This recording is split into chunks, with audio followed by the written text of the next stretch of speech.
Diceritakan ratusan tahun silam ada seorang pemuda jenius dan sangat berbakat bernama Tangsan. Di usianya yang masih tergolong muda, ia telah berhasil menguasai berbagai macam teknik bela diri tingkat tinggi. Beberapa di antaranya adalah mata iblis ungu dan teknik tangan besi. Namun pada suatu hari ia melanggar hukum sektenya dengan menyelinap ke perpustakaan rahasia dan mempelajari teknik terlarang. Alhasil ketika ia ketahuan, ia pun dikejar habis-habisan oleh para tetua sekte yang ingin membunuhnya.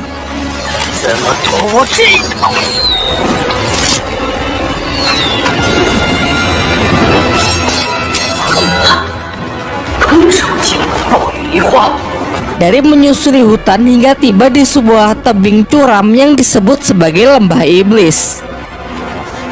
Karena sudah terpojok, ia pun menjatuhkan dirinya ke dasar jurang, namun dengan senyum di wajahnya tanpa rasa penyesalan sedikit pun.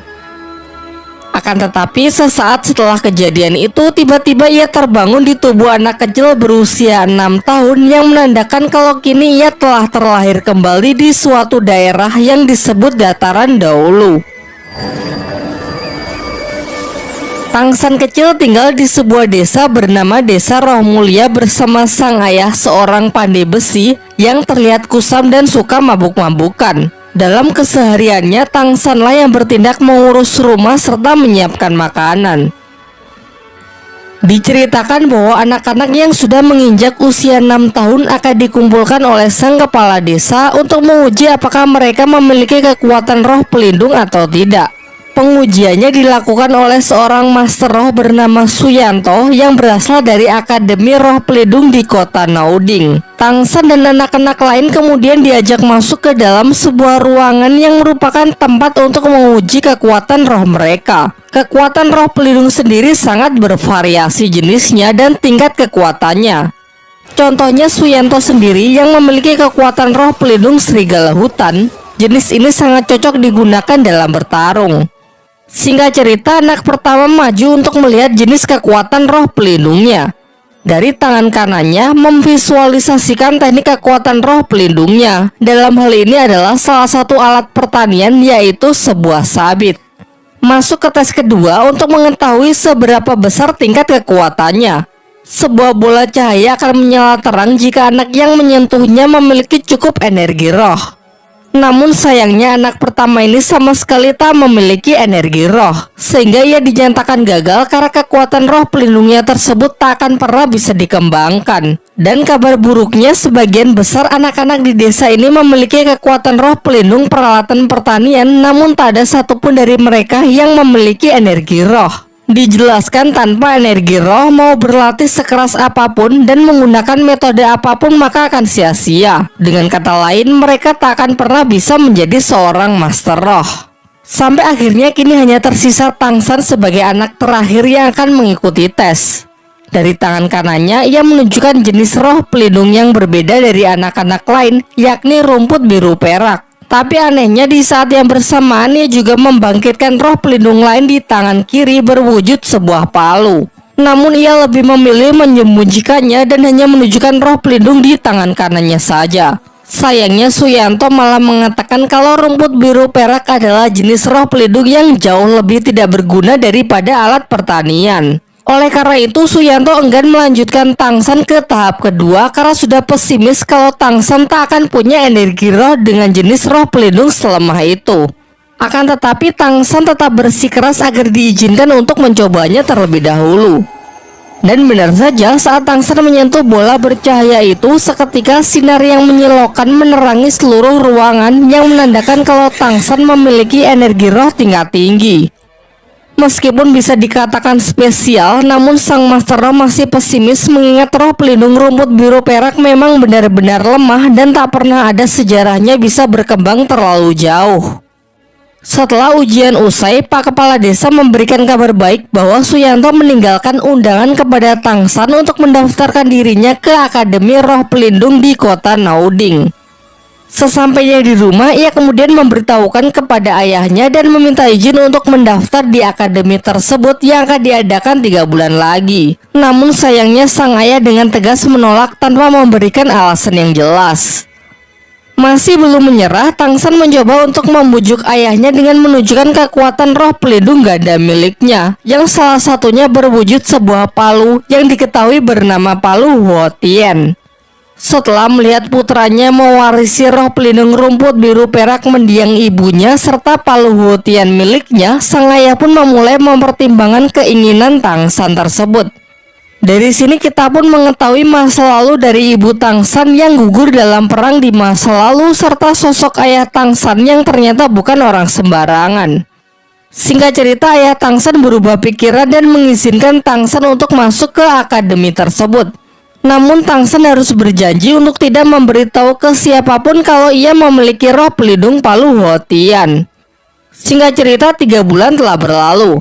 Tangsan dengan ditemani Pak Kepala Desa pergi ke kota Nauding untuk mendaftarkan dirinya ke akademi tersebut.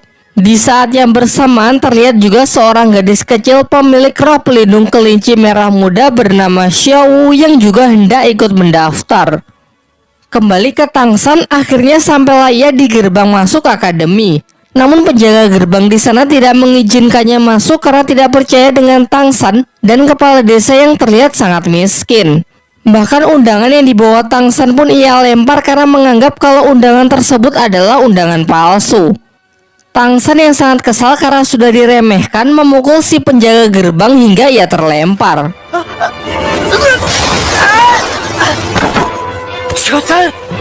Ketika perkelahian semakin serius, datanglah salah satu guru akademi yang diketahui bernama Master Xiao.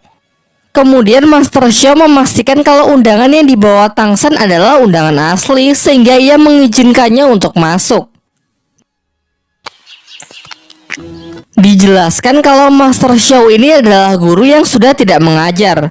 Kegiatannya sehari-hari adalah melakukan penelitian dan menguji berbagai macam teori mengenai kekuatan roh pelindung.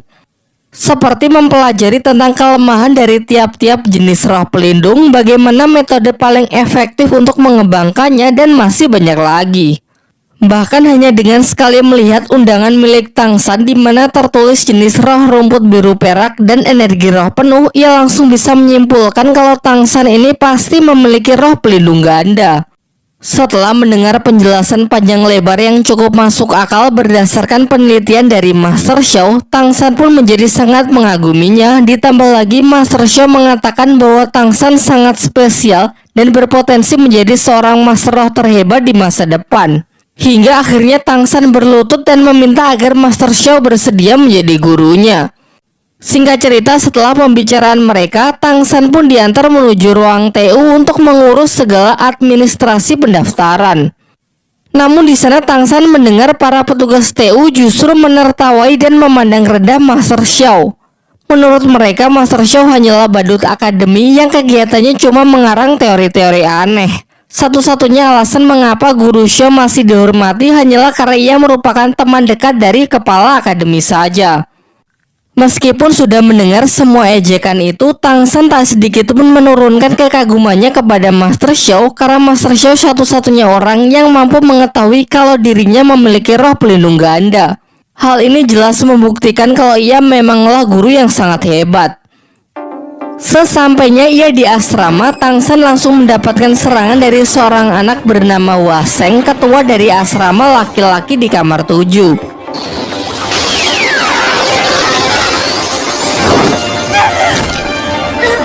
Namun dalam sekejap Tangsan dapat mengelak dan mengalahkannya. Hal ini membuat semua anak-anak kagum dan menobatkan Tangsan menjadi ketua berikutnya sesuai aturan yang mereka berlakukan.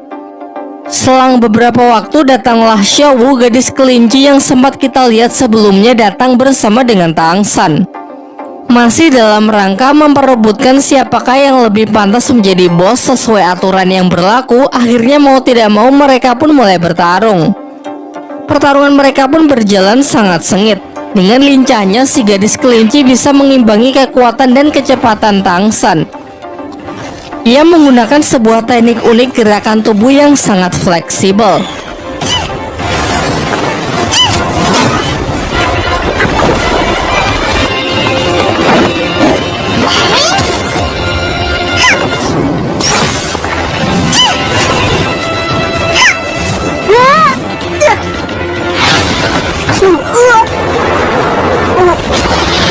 Dalam pertarungan singkat itu, Tang San pun dibuat kalah telak dengan catatan ia masih belum mengeluarkan seluruh kemampuannya. Tetapi itu saja sudah cukup membuatnya sangat terkesan, mengingat teknik unik yang bahkan belum pernah ia lihat di kehidupannya di masa lalu. Dengan kemenangannya ini, Xiao Wu pun menjadi bos baru. Para anak laki-laki secara sukarela menawarkan selimut mereka, namun Xiao Wu malah lebih memilih selimut Tang San yang cukup besar untuk bisa digunakan berdua. Ketika mereka pergi ke kantin, beberapa anak lain mengajak kelompok Waseng.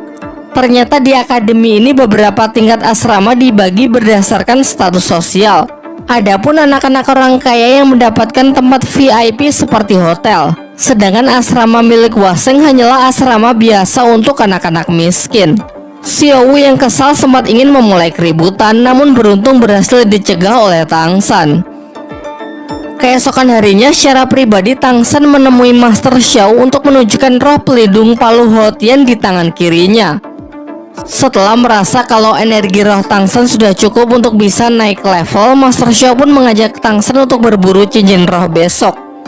Cincin roh sendiri merupakan item spiritual yang bisa didapatkan dari membunuh siluman roh guna menaikkan level dari seorang master roh. Dijelaskan tanpa cincin roh mau berlatih sekeras apapun, seorang master roh tak akan pernah bisa naik level. Tetapi di sini Master Xiao melarang Tang San untuk menambahkan cincin roh ke dalam Palu Hotian. Ia mengatakan kalau belum saatnya juga Tang San mengetahui alasannya. Menurutnya saat ini akan lebih baik jika Tang San berfokus saja untuk mengembangkan rumput biru perak miliknya.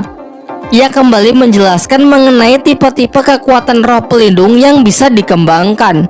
Misalnya saja tipe binatang roh yang sangat cocok menjadi seorang fighter dalam pertarungan secara langsung. Selain itu juga ada tipe alat roh yang sebagian besar berperan sebagai support.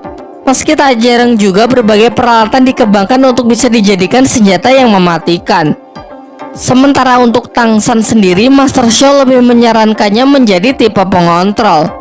Ia bisa mengembangkan sifat lentur dan fleksibilitas rumput biru peraknya menjadi sebuah perangkap yang bisa mendukung tim dalam sebuah pertempuran. Tetapi yang perlu diingat dalam memilih siluman roh juga tak boleh sembarangan, karena harus ada kecocokan dengan jenis roh pelindungnya. Tercatat ada beberapa kasus penolakan dari penyatuan cincin roh yang berakibat pada gagalnya naik level.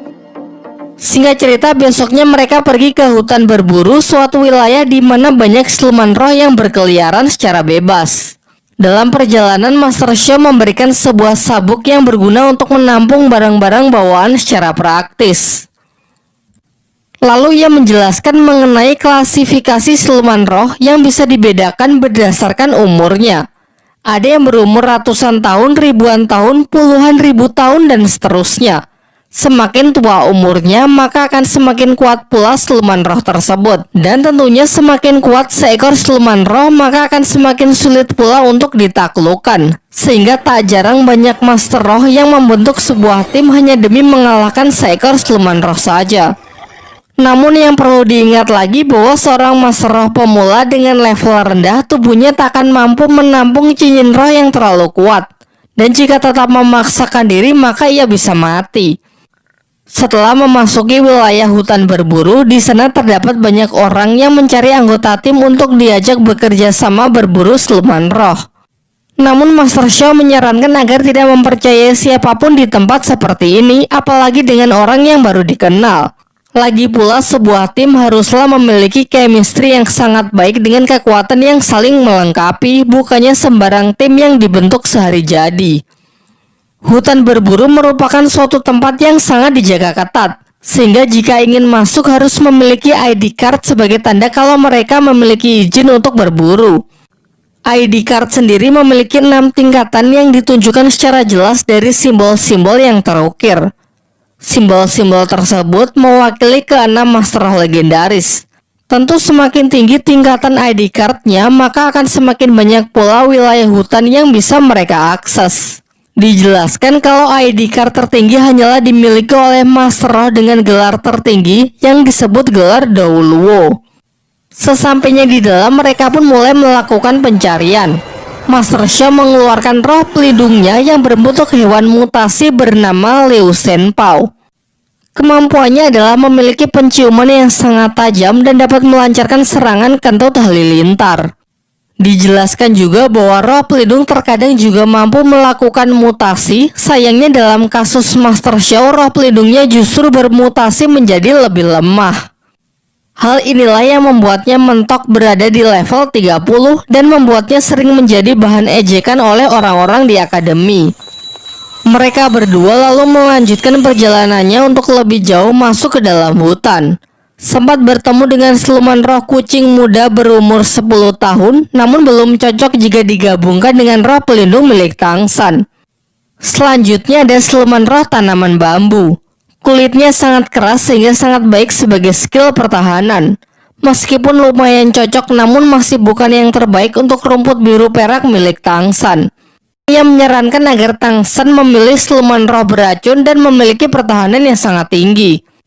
Perburuan mereka pun berlangsung hingga larut malam. Sekelompok siluman serigala yang lapar mengincar mereka, beruntung dapat diatasi oleh kentut halilintar dari Lao Shenpao. 也敢来骚扰，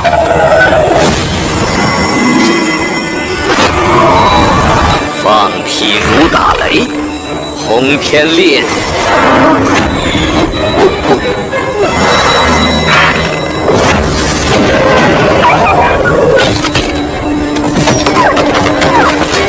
Namun hal ini justru memicu makhluk yang jauh lebih mengerikan untuk datang karena tergiur aroma darah yang berceceran. Makhluk tersebut adalah siluman roh yang memiliki wujud ular mendrik beracun berusia 400 tahun, juga merupakan jenis siluman roh dengan racun yang paling mematikan. Walaupun mungkin sangat cocok untuk Tang San, namun Master Xiao mengajaknya untuk melarikan diri karena menghadapi makhluk tersebut dinilai terlalu berbahaya. Lao Shenpao yang mencoba mengalihkan perhatian pun tak luput dari amukan ular beracun tersebut. Hingga saat sudah tergigit, Master Xiao bergegas untuk menariknya kembali. Sadar bahwa mereka tak akan punya kesempatan untuk kabur, Tang San pun memilih untuk menghadapinya.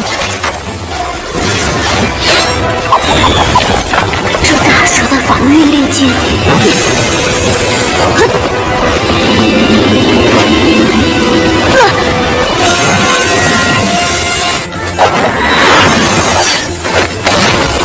Setelah melewati pertempuran yang sangat sengit, ia pun berhasil membunuh si ular mendrik dengan menusukkan pisaunya tepat ke rahang makhluk tersebut.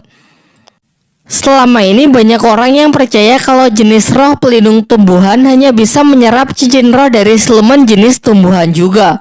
Namun berdasarkan penelitian Master Xiao, ia berteori kalau hal itu tidak sepenuhnya benar. Teori-teori yang anti-mainstream inilah yang membuatnya dijuluki sebagai badut dan menjadi bahan olok-olokan.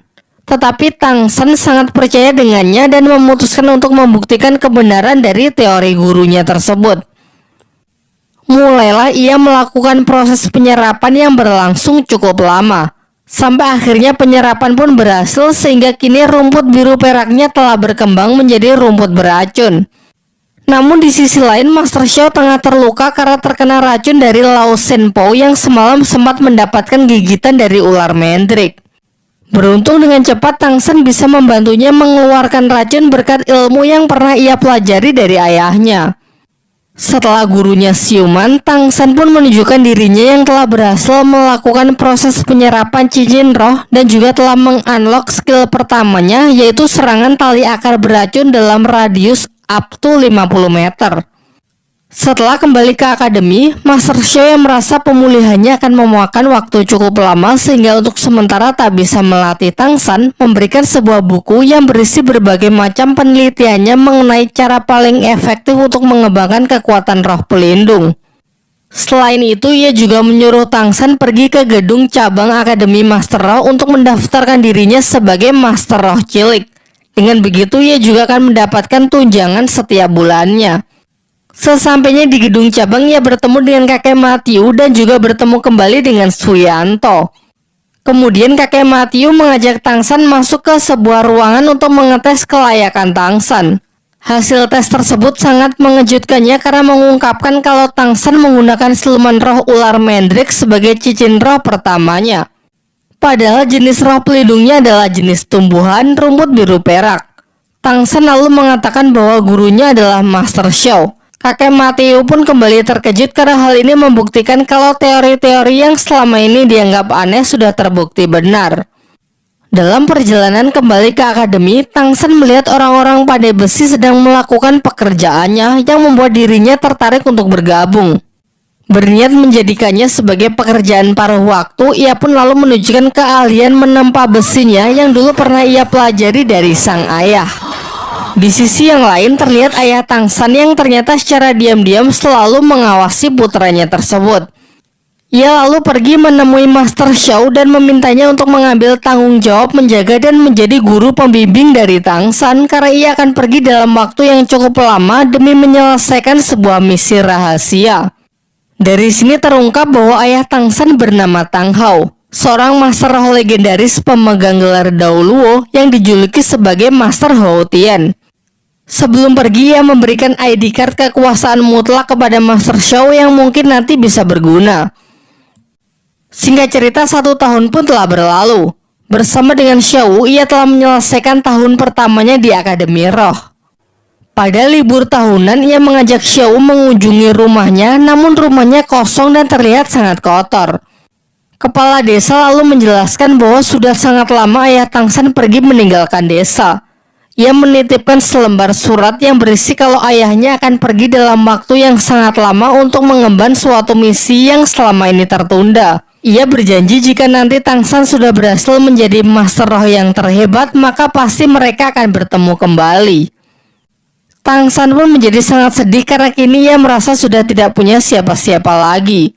Bernasib sama menjadi sebatang kara, ia lalu meminta Xiao bersedia menjadi adiknya dan berjanji akan selalu melindunginya. Setelah itu, ia juga bertekad akan menjadi master roh yang paling kuat demi membuat bangga dan membuktikannya kepada sang ayah.